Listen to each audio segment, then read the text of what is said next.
બીજું કામ ના થયું હોય તો આપણે જરૂર પડે ને સરકાર ઉપસ્થિત આગેવાનો આપણા વઘુડામ ગામે આપણે એક આમ આદમી પાર્ટીની સભા યોજાઈ છે.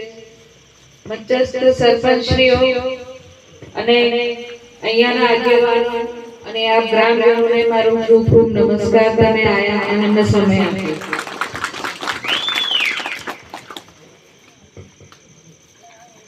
અમે કેમ ભેગા થયા છે? દર પાર્ટી પોતાનું પ્રોગ્રામ કરશે, પણ આમ આદમી પાર્ટીમાં તમે આયા કઈ તો વિચારીને આયા હશો ને? તમે તો કઈ તો વિચાર્યું હશે ને કે કઈ સારું થવાનું હશે, નવું થવાનું હશે, એક નવું પરિવર્તન આવવાનું હશે, નવી સત્તા આવવાની હશે, હે ને?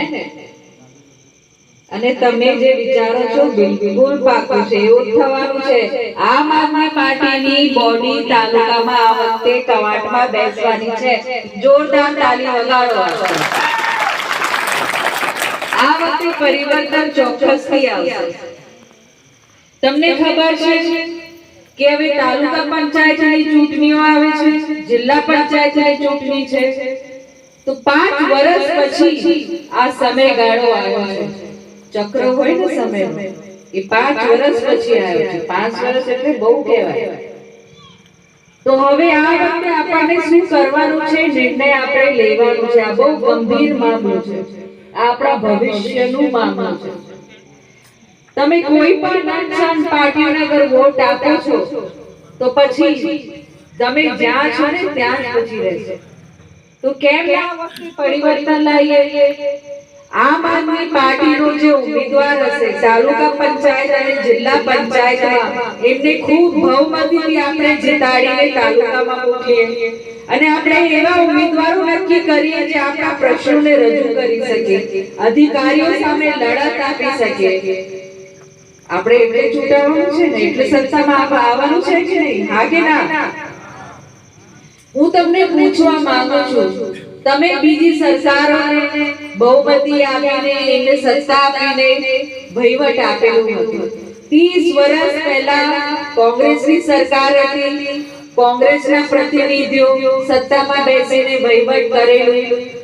હવે 30 વર્ષ તમે ભાજપની સરકારને સત્તા આપી, એનું વહીવટ જોયું, પણ હવે સમયકાલ આવી ગયો છે કે હવે નવું પરિવર્તન આવવાનું છે.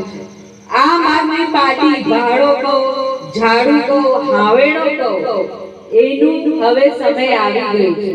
અને ગામડાઓમાં દર જગ્યા જ્યાં તમે જાઓ છો ફક્ત ભાડા અને ઝાડુ આમ આદમી પાર્ટી ની ચાહના છે.